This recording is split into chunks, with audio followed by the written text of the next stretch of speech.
Hello বন্ধুরা, সবাই কেমন আছো? আমি তো খুব খুব ভালো আছি। আর আমি এখন বসে আছি দেরাদুনের একটা হোটেলে।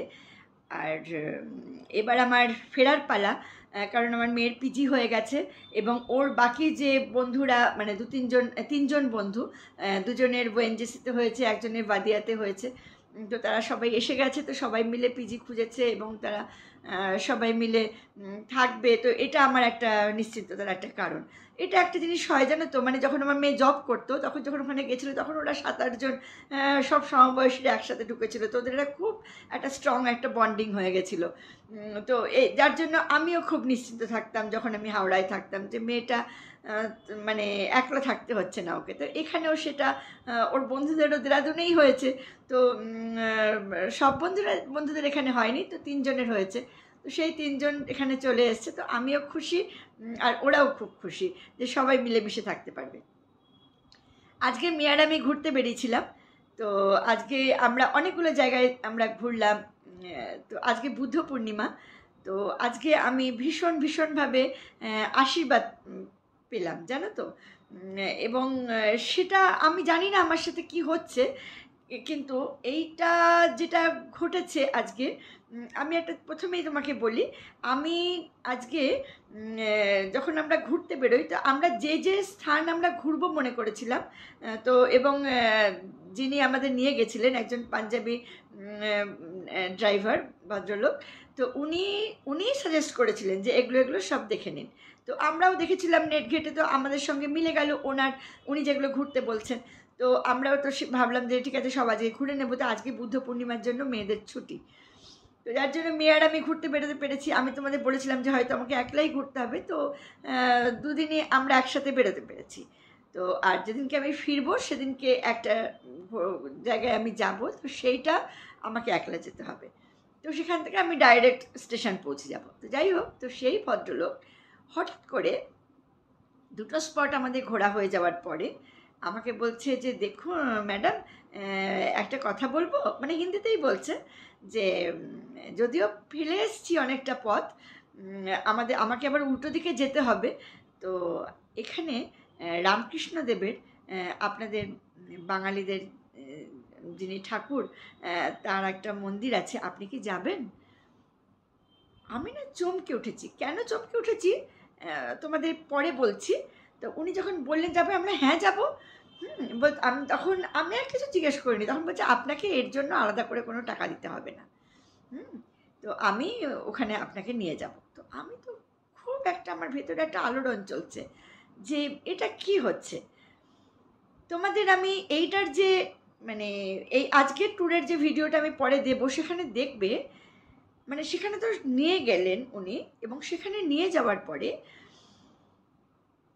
এত সুন্দর শান্ত স্নিগ্ধ জায়গা যেরকম হয়। তো ওটা রামকৃষ্ণ দেবেরই মন্দির।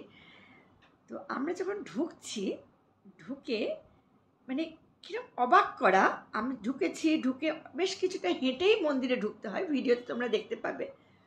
মন্দিরে ঢুকলাম, দাঁড়িয়ে মানে যে ঘরে রামকৃষ্ণ বড় একটা হল ঘর যেখানে উনি প্রতিষ্ঠিত, তো সেখানে বাইরে থেকে প্রণাম করে ভেতরে ঢুকলাম। ঢুকে একদম কাছে গিয়ে বসলাম। তো ওখানে তো ছবি মানে তখন তোলার কথা আমার মাথায় আসেনি। মানে আমার তখন ভেতরে একটা অদ্ভুত আলোড়ন চলছে যে এটা কি হচ্ছে আমার সাথে। তো আমি তখন না মানে ওনাকে স্মরণ করছি, ওনাকে মনে করছি। করতে করতে ঠিক ২ মিনিট বাদে, মানে আমি বসার ২ মিনিট বাদেই ওই দরজাটা বন্ধ হয়ে গেল। দরজাটা বন্ধ হয়ে গেল। হুম, মানে আমি যদি আর ২ মিনিট লেট করতাম আমার তাহলে দর্শন হতো না। মানে ওই ড্রাইভার দাদা যিনি, উনি যদি আরেকটু পরে বলতেন তো আমার দর্শন হতো না। কিন্তু যেই আমার দর্শন হলো এবং আমি আমার প্রার্থনা শেষ করলাম, তার পর মুহূর্তে দরজাটা আস্তে আস্তে বন্ধ হয়ে গেল। আমি না ভীষণ অবাক হলাম যে মানে উনি কি আমাকে ডেকে আনলেন? উনি কি আমাকে ডেকে আনলেন? মানে আমার তো এখানে আসবার কথা ছিল না। এরকম কেন মনে হচ্ছে? আর মায়ের ছবিতে প্রণাম করলাম। আমার এখন জানো তো মায়ের ছবির দিকে আগে নজর যায়। মা শারদা আগে নজর যায়। কেন চায়? তোমাদের তাহলে বলি বছর দুয়েক আগের ঘটনা, 2-2.5 বছর। আমি স্বপ্ন দেখছি। আমি এর আগে কিন্তু কখনো মানে এই আজকের এই যে মেয়ের যে এই যে এখানে যে মেয়ে পেলো, তার জন্য যে মধ্যে দিয়ে আমি গেছি, তার আগে পর্যন্ত কিন্তু আমি ক্ষমা চেয়ে নিচ্ছি ঠাকুরের কাছে, মায়ের কাছে, যে আমি কিন্তু কখনো তাদের স্মরণ করিনি। বেলুড় মঠে গেলেও বাইরেটা ঘুরে চলে এসেছি বা কিছু, কিন্তু কখনো তাদেরকে স্মরণ করা বা তাদের কাছে কিছু প্রার্থনা করা, এটা কিন্তু আমি কখনো মানে আমি করিনি। আমার যা কিছু চাওয়া আমার মহাদেবের কাছে। কিন্তু আমি এবার তিনি তো তারই রূপ, ঠাকুর তো মহাদেবেরই অংশ, তারই রূপ, আর মা তো আদিশক্তিরই অংশ, তারই রূপ। তো আমি কীরমভাবে আমি যদি আজকে একটু আবেগপ্রবণ হয়ে যাই না, তোমরা কিন্তু কিছু মনে করো না। কি হলো, আমি স্বপ্ন দেখছি ভোর রাতে। তো তখন যতক্ষণ আমার মনে পড়ছে না, ভোর রাত মানে ওই 3টে থেকে এরকম 5টা এরকম মধ্যে আমি স্বপ্ন দেখছি যে আমি অন্ধকারের মধ্যে হাঁটছি। হাঁটতে হাঁটতে আমি এমন একটা মানে কুটিরই বলবো, তার সামনে এসে আমি দাঁড়িয়েছি, যার দেওয়ালটা মাটির আর দরজাটা হচ্ছে এরকম, আর ওপরে খড়ের ছাউনি, মানে খড়ের যে গেটের যে ওপরে যেরকমভাবে করা থাকে না, সেরকম, মানে ওটা একটু আর্চ টাইপের, গোল টাইপের, তো ওরকম ছাউনি। তো আমি দরজাকে দাঁড়িয়েছি, ঘুটঘুটে অন্ধকার, কোথাও কোনো আলো নেই, কিন্তু আমি ওই অন্ধকারের মধ্যে হেঁটে চলেছি। তো আমি যখন দাঁড়িয়েছি দরজার সামনে, আমি নিশ্চলভাবে, মানে আমি যেন কিছুর একটা মধ্যে দিয়ে আমি চলছি। তো তোমরা মানে আজকে আমি ভীষণই আবেগপ্রবণ।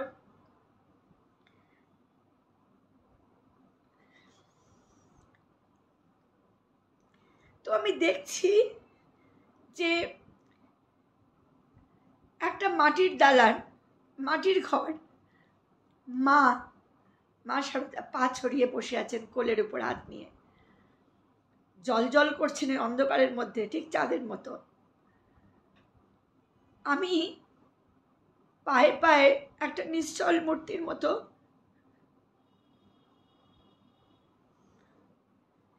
আমি এগিয়ে গেলাম মায়ের কাছে। মা ঘাটটা ঘুরিয়ে আমাকে দেখলেন, আমি ধীরে ধীরে গিয়ে মায়ের কাছে হাঁটু গেড়ে বসলাম জমিতে। মা একটু উঁচু দালানে মা বসে আছেন। আমি জমিতে বসে না, মায়ের পায়ের উপর, মায়ের পায়ের পাতার উপর আমার মাথাটা রাখলাম, রেখে আমি কাঁদছি, খুব কাঁদছি। মা তখন আমার মাথার উপর হাতটা রেখে আমার মাথায় হাত বোলাচ্ছে। যখন মায়ের স্পর্শ পেয়েছি, আমি যখন মায়ের দিকে তাকিয়েছি না, তখন মা দেখছি মিটিমিটি হাসছেন। মা মিটিমিটি হাসছেন। আমি ওই স্বপ্নটা দেখার পর আমি কিন্তু চমকাইনি, আমি কিন্তু চমকে ঘুম থেকে উঠে পড়িনি। আমার যতখানি মনে আছে, আমার বোধহয় জাস্ট চোখটা খুলেছিল ঘুমের মধ্যে, তো আবার আমি চোখটা বন্ধ করে ঘুমিয়ে পড়েছি, যেন পরম নিশ্চিন্তে। তার আগে কিন্তু আমি কখনো মাকে স্মরণ করিনি, কখনো না, কখনো না। তারপরে বছর খানেক বাদে আমি আমার এক দাদার বাড়িতে গেছি। তো দাদা বৌদি অনেকদিন ধরে বলছিল যে তুই আয়, এসে থাকবি। সে দাদার বাড়িতে যখন আমি গেছি, গিয়ে দেখছি যে ঘরে আমার শোয়ার ব্যবস্থা হয়েছে, সেই ঘরে টিভির ওপরে মায়ের ওরমভাবে পা ছড়ানো একটা ছবি, মূর্তি না ছবি। তো ওখানে আমি মেডিটেশন করলাম, আমি ওখানে ধ্যান করলাম, নিজের মতো করে আমি মহাদেবকেই স্মরণ করলাম। তারপরে কেটে গেল, এতগুলো দিন কেটে গেছে জানো। এবারে আমার মেয়ে এখানে চান্স পাওয়ার সময় কিছুতেই ওর মেল আসছে না। আর ও এই ইসরোর সাথে কোলাবোরেশনে যে আরেকটা খুব বড় একটা ইনস্টিটিউশন আছে নেস্যাক, সেখানে ও চান্স পেল এবং ওরা অ্যাকোমোডেশন দেয় না, তবুও ওকে ওনারা বললেন যে তোমাকে অ্যাকোমোডেশন দেবো, তুমি চলে এসো, ওটা মেঘালয়তে। কিন্তু ওটা আমার ঠিক মন চায়নি পাঠানোর জন্য। আর ও বললো যে মা আমি ইসরোতেই করবো। কিন্তু ইসরোতে করবো, ইসরোতে তো পেতে হবে, পেতে তো হবে। তো কিছুতেই হচ্ছে না, মেয়ে কান্নাকাটি করছে, রাতে পড়া ঠিকমতো ঘুম নেই, চিন্তা হচ্ছে, সব কিছুই হচ্ছে। তো তখন আমি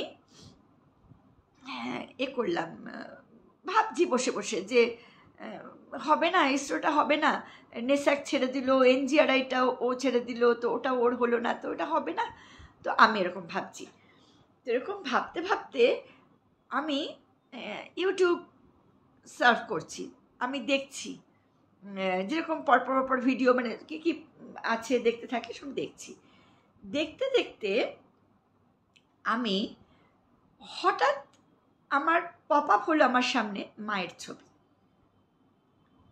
আর নিচে লেখা, যদি কখনো কোনো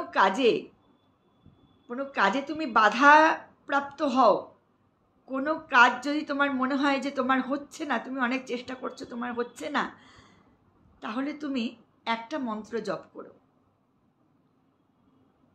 কি সেই মন্ত্র? শুধু শ্রীরামকৃষ্ণদেবের নাম 10 বার জপ করো, তাহলেই তোমার সব বাধা পেরিয়ে যাবে এবং তুমি যেটা চাও সেটাই হবে।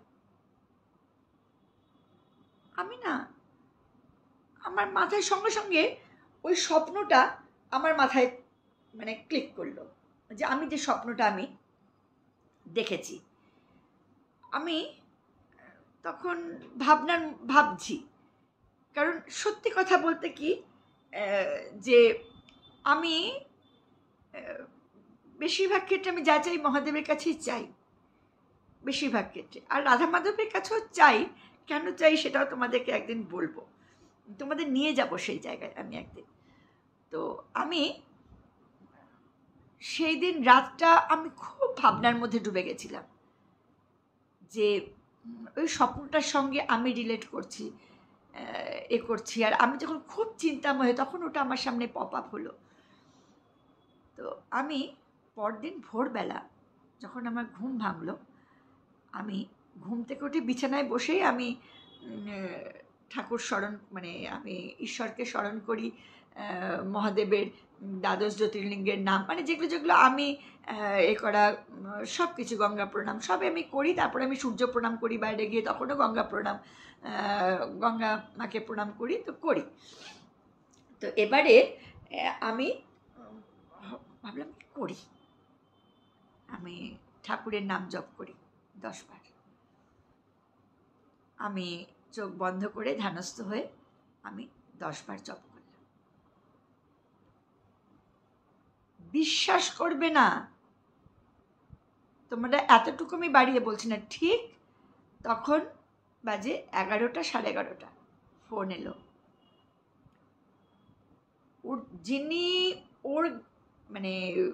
যিনি এইচওডি, এই এইচওডি, তো সেখানে আমার মেয়ে আগে থেকে ফোন করছিল, কিন্তু কোনো কাজ হচ্ছিল না, তো ওনার ফোন এলো এইচওডি।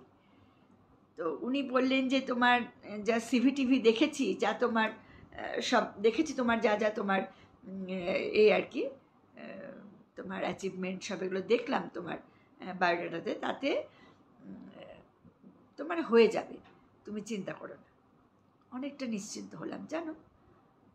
তারপরে মেয়েকে বললাম যে মিমি চল কাশীপুর উদ্যানবাটি যাব। কেন মনে হলো, কি মনে হলো আমি জানি না, কেন মনে হলো, কি মনে হলো আমি কিচ্ছু জানি না, বিশ্বাস করো আমি জানি না। আমি বেলুড় মঠ যেতে চাইনি, আমি মানে কোথাও রামকৃষ্ণ মিশনের ওখানে যে রয়েছে, যেখানে বেলুড় মঠে, মানে ওখান থেকে কোনো কালীবাড়ি যেখানে রামকৃষ্ণদেব করেছেন, যেখানে পুজো করতেন, কোথাও আমার যাওয়ার কথা মনে হয়নি।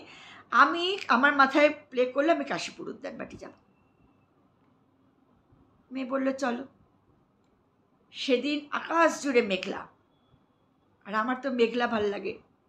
আমি যখনই আমি মহাদেবের কাছে যাই না, আকাশ মেঘলা হয়ে থাকে, ঝিরিঝিরি বৃষ্টি পড়ে, কিন্তু আমি যখন নামি তখন কিন্তু বৃষ্টি পড়ে না গাড়ি থেকে। আমি যখন গাড়িতে থাকি তখন বৃষ্টি পড়ে। এরকম আমার, যেরকম তোমাদের আমি বলেছিলাম এই যখন এই রাজস্থানে যখন একলিংজির মন্দিরে যাচ্ছি, তখন সেই ভিডিওটা আমি তোমাদের এখানে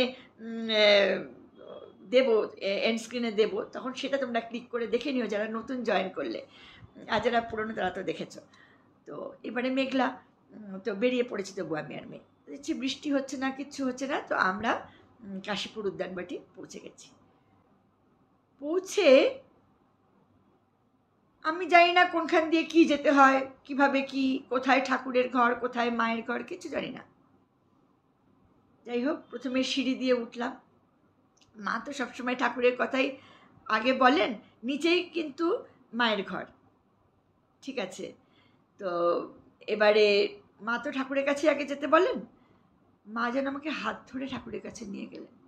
সিঁড়ি দিয়ে উঠলাম, উঠে ঠাকুরের কাছে গেলাম, ঠাকুরকে প্রণাম করলাম, শ্রীরামকৃষ্ণ পরমহংসদেবকে প্রণাম করলাম। ওখানে তো ঠাকুরকে প্রণাম করেছি, ঠাকুরের উজ্জ্বল মূর্তির সামনে বেশ কিছুক্ষণ বসেছি, বসে ঠাকুরের কাছে আমার কৃতজ্ঞতা জানিয়েছি। নিচে নেমেছি, করে এবার মেয়েকে বলছি, এই যে সিঁড়িটা নেমে গেছে, এটা দিয়ে নামবো রে? এটা আরেকটা সিঁড়ি ভেতর দিয়ে, নিশ্চয়ই এখান দিয়েই নামতে হবে বল। মেয়ে বললো, হ্যাঁ মা, এটা দিয়ে চলো তো নাবি। তো এটা তো এই সিঁড়ি দিয়ে নামলাম। নেমে দেখছি, মাকে দেখে না আমি আর নিজেকে ঠিক রাখতে পারিনি। আমি মায়ের কাছে ধ্যানস্থ হয়ে বসে আমি অঝরে কেঁদে যাচ্ছি।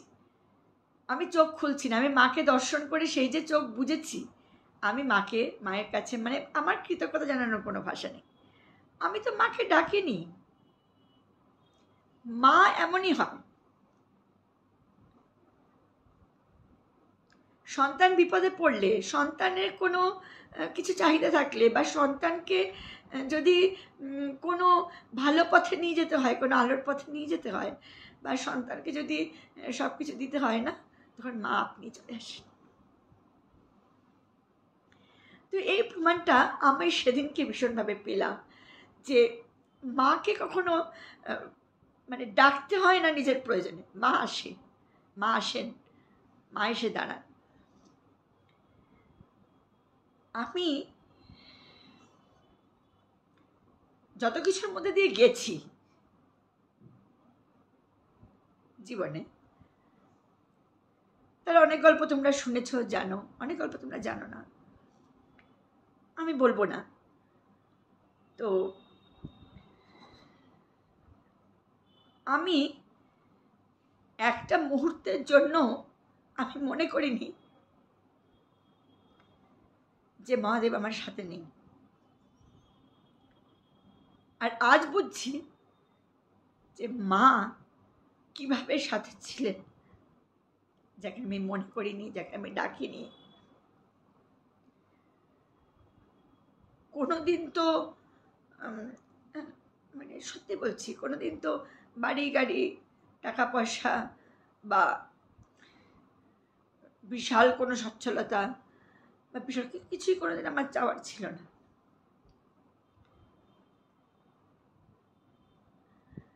আমার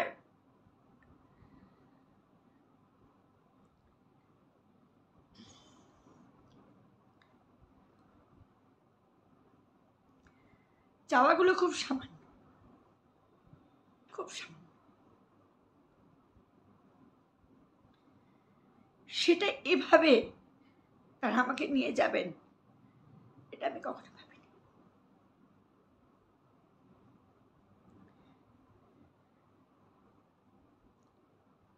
যখন যাকে জীবন থেকে হারিয়ে গেছে,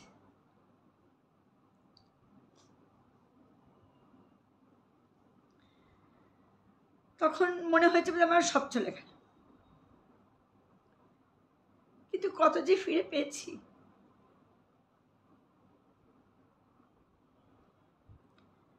তার কোনো শেষ নেই। সেই ফিরে পাওয়াগুলো কিন্তু অর্থ দিয়ে বিচার নয়, সম্পদ দিয়ে বিচার নয়। সেই ফিরে পাওয়াগুলো জীবনের একটা সঞ্চয়, এক একটা জীবনের আলো, সেগুলো আলো।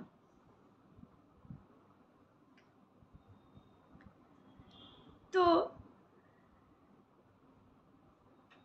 যখন নিজে স্থির হতে পারলাম, যখন মায়ের কাছে আমি একটু স্থির হতে পারলাম, তো ফিরতে তো হবে।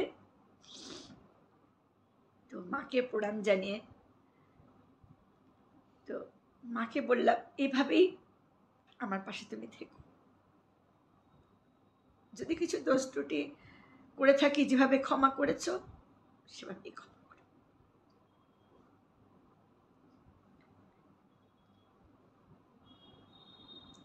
তারপর বেরিয়ে একটু ছবি টবি তুললাম, আর এই করে দেখলাম যখন মানে ধ্যান থেকে উঠলাম, দেখলাম সবাই আমাকে দেখছে। তো মেয়েও একটু হয়ে যায় আমাকে ওই সময় দেখলে। যাই হোক, তো নেমে সিঁড়িতে বসে কিছু ছবি নিলাম, দেখো তোমরা। করার পরে যেখানে সব গল্পগুলো লেখা আছে, মানে ঘটনাগুলো লেখা আছে ঠাকুরের এবং মায়ের, তো সেগুলো পড়বো বলে দাঁড়িয়েছি। কিছু জানি কিছু জানি না সে গল্প। হঠাৎ মেয়ে বললো, মা বৃষ্টি পড়ছে। বললাম, কোথায়? বলছে, এই তো আমার হাতের উপর একটা ফোঁটা পড়লো। বললাম, না তো, বৃষ্টি পড়ছে না তো। বলতে বলতে আমার মাথার উপর একটা ফোঁটা পড়লো। ঠিক আছে, আমি মেয়েকে বললাম যে, দেখ এগুলো পড়েই যাব, ঠিক আছে, এগুলো পড়বো। তো বিদ্যুৎ চমকাচ্ছে খুব, মেয়েও দেখছি পড়ছে। তো মেয়েও পড়ছে। তো মেয়ে আমার আগে পড়া শুরু করেছিল, কারণ আমি তখন একটু আগে ঘুরছিলাম একটু এদিক ওদিক। তো মেয়ে আগেই পড়া শুরু করেছিল। তো মেয়ে তো পড়ছেই। তো আমি বললাম, আমি এগুলো সব পড়বো, তারপর যাব। তো এবারে আমি ওকে করলাম, ওখানে পড়তে শুরু করলাম। দেখছি ওই এক ফোঁটাই বৃষ্টি আমার মাথার উপরে পড়েছে, আর কোনো বৃষ্টি হয়নি। ওখানে সব পড়ার পরে আমি গেলাম কল্পতরু গাছের কাছে। যথারীতি যা তোলপাড় আমার মধ্যে চলছে, আমি আঁচল পেতে দাঁড়ালাম। আমি শুধু বললাম, আমার সন্তানের জন্য ছাড়া আমার কিছু চাও।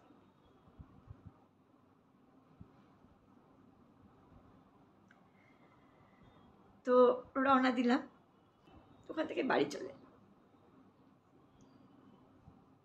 চলে আসার পরে তো এবারে তারপরে 2-3 দিন কেটে গেছে, তখনও আসছে না। তো আমার মেয়ে তখন বলছে যে, মা এলো না তো এখনো কনফার্মেশন মেল। আমি বললাম যে, যা কিছু হচ্ছে, যেটা হবে সব থেকে ভালো হবে, আর সব আসবেই তোর কনফার্মেশন মেল, তুই কিছু ভাবিস না।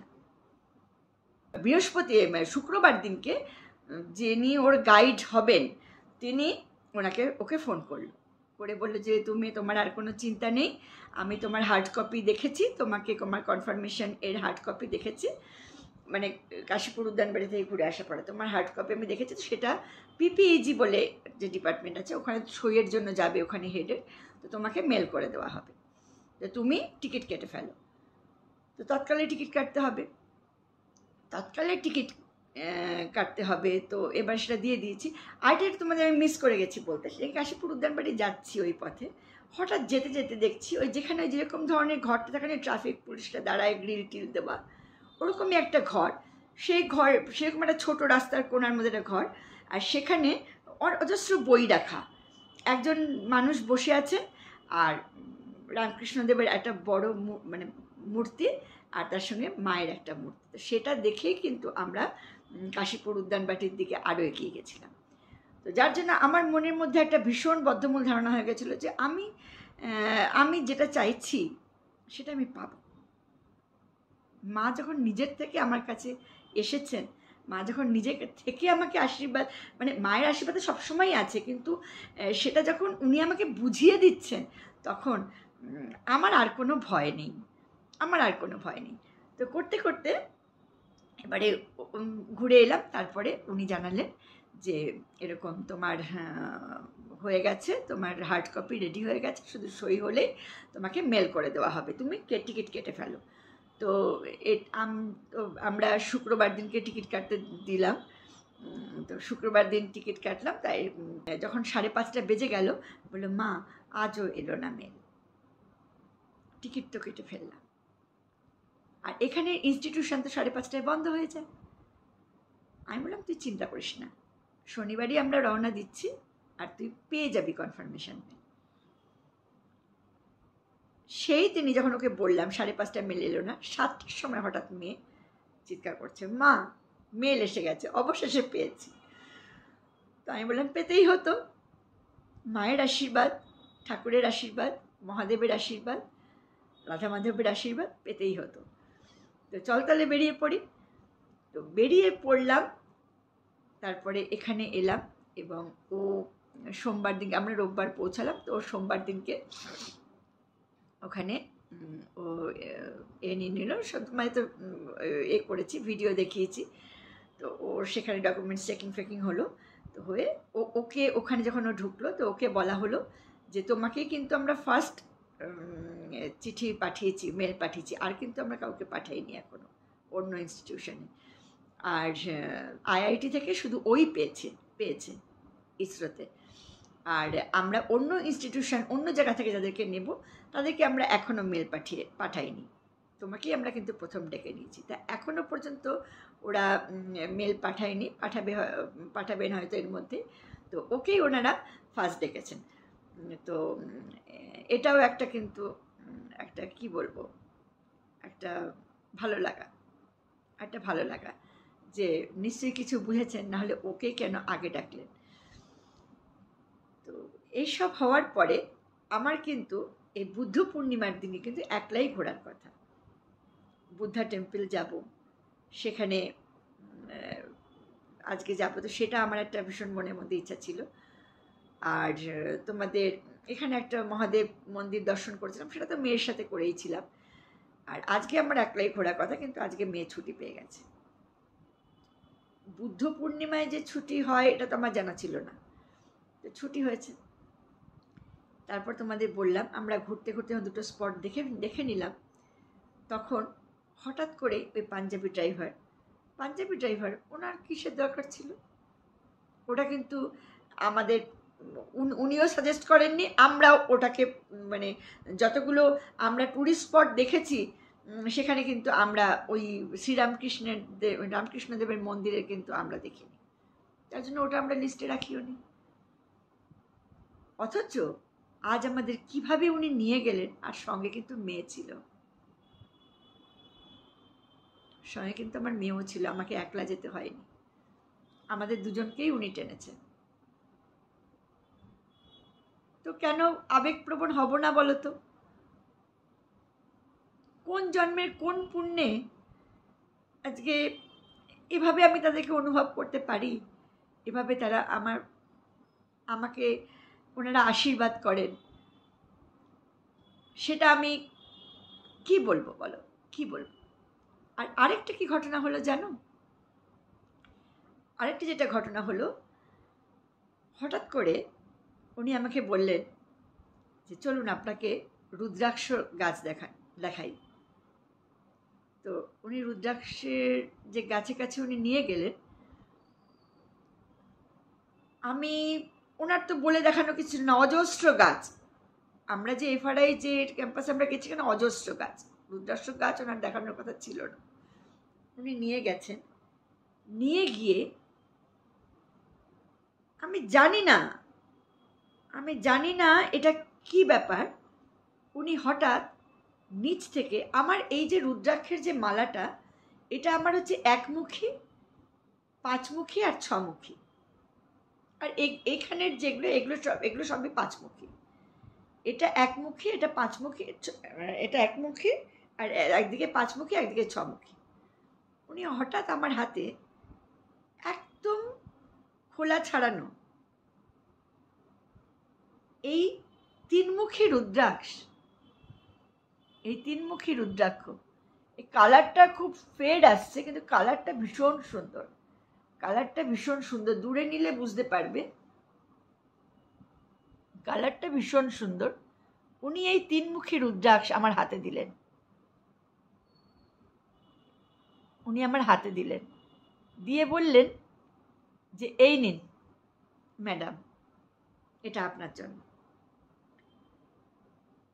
আমি না মানে এই রুদ্রাক্ষটা আমার কাছে নেই, আমি তো সূর্য প্রণাম করি আর সূর্যদেবকে জল প্রদান করি, তো এটা কিন্তু মানে সূর্যদেবের আশীর্বাদ, সূর্যদেবের মানে সূর্যকে স্ট্রং করা, তার জন্য।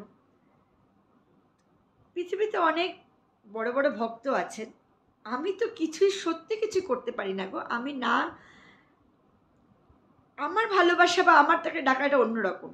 ফুল বেলপাতা দিয়ে যে সবসময় বসি ঠাকুর ঘরে গিয়ে, তা কিন্তু নয়, সবসময় হয় না। কিন্তু এই যে কি আশীর্বাদ আমি যে পেলাম আজকে, আমি তা ভাষায় প্রকাশ করার না। বুঝতে পারছো কি না 3-মুখী আমি বুঝতে পারছি না। 3-মুখী রুদ্রাক্ষ, ঠিক আছে,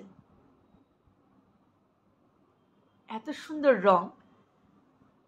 উনি প্রথম এটা আমার হাতে দিলেন, এটা আমার আরেকটা পাওয়া, আরও পাওয়া বলবো। আমি এরকম রুদ্রাক্ষগুলো পেলাম, কুড়ালাম, যেগুলো খোলা শুদ্ধ। আমি এটা আনিয়েছিলাম হরিদ্বারেরই একটা থেকে যেখানে ল্যাবরেটরিতে টেস্ট করা এবং সেখানে অরিজিনাল রুদ্রাক্ষ পাওয়া যায়, সেখান থেকে আমি এটা আনিয়েছিলাম। এটা আনিয়েছিলাম অনেক বছর আগে, তো এটা আমি বরাবরের জন্য ধারণ করেছি কিছুদিন আগে। তো এই রুদ্রাক্ষগুলো তো আমি পেয়েছি, এগুলো আমি করব। আর আমি আরও একটু হালকা রঙের রুদ্রাক্ষ পেয়েছি, এরকম নানা অনেক কুড়িয়েছি, অনেক কত দেখাবো বলে। এগুলো 3-মুখী, তা ওখানে নাকি 1-মুখী, 6-মুখী, 5-মুখী হয়, তো এইগুলোর মধ্যে কি আছে আমি জানি না। তো এগুলো আমি পেয়েছি, আরও অনেক আছে, কত দেখাবো। তারপরে উনি নিয়ে গেলেন। আমি তো ভীমসেনী কর্পূর ইউজ করি ঠাকুরের জন্য, এবং আমি নিজেও অনেক সময় সাথে রাখি। তো উনি আমাকে একটা গাছের কাছে নিয়ে গেলেন, নিয়ে গিয়ে বললেন এটা কর্পূর গাছ। কর্পূরের উনি ডাল তুলে আমায় হাতে দিলেন, কি অপূর্ব গন্ধ। আমি জানি না উনি কে, তাহলে এইভাবে বুদ্ধ পূর্ণিমার দিন আমাকে এক এক করে হাতে তুলে দিলেন। সব থেকে এটা আমার পছন্দের হয়েছে, কারণ এটার রংটা ভারী সুন্দর, ভীষণ সুন্দর রংটা। ওগুলো তো হালকা রং, জানি না, ওগুলো আস্তে আস্তে পুরনো হতে হতে হয়, কিন্তু এই রঙের কিন্তু আর একটাও ছিল না, একটাও ছিল না, একটাও ছিল না এই রঙের। এই একটাই ছিল। উনি প্রথমেই গিয়ে মাটি থেকে তুলে আমাকে দিয়ে দিলেন। উনি কী করে অতখানি নিজের মধ্যে খুঁজে পেলেন আমি জানি না। আজ আমি খুব খুব ব্লেসড গো। আজ আমি আজ আমি যে কত খুশি, কতটা যে আমার ভালো লাগা, তা আমি ভাষায় বোঝাতে পারবো না। ভিডিও অনেক বড় হয়ে গেল না গো। তোমরা দেখো, তোমরা আমার সাথে থেকো।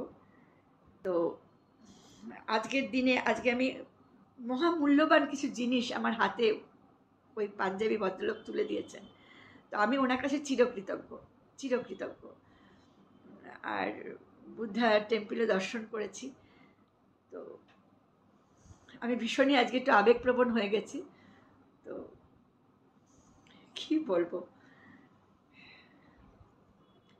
জানি না কিছু মিস করে গেলাম কিনা, তোমাদের বলার জন্য কিছু মিস করে গেলাম কিনা। ওই ভদ্রলোককে তোমাদের দেখাবো, ওনাকেই আমি আসতে বলেছি যেদিনকে আমি ন্যাশনাল পার্ক যাব, তো ওনাকেই নিয়ে যেতে বলেছি। তো ওনাকে আমি তোমাদেরকে সেদিনকে দেখাবো, ওই ভদ্রলোককে। তো আজকের মতো এটুকু, আসি। আর মঙ্গলময় ঈশ্বরের কাছে, মহাকালের কাছে, মহাদেবের কাছে, শ্রী শ্রী ঠাকুরের কাছে, মা শারদার কাছে তোমাদের সবার মঙ্গল কামনা করি। তোমরা সবাই ভালো থেকো। আর আমার আজকের এই শুভ দিনে সবাইকে আমার অনেক অনেক শুভেচ্ছা, অনেক অনেক ভালোবাসা, আর তোমাদের জন্য অনেক অনেক প্রার্থনা আমার তরফ থেকেও রইল। ভালো থেকো।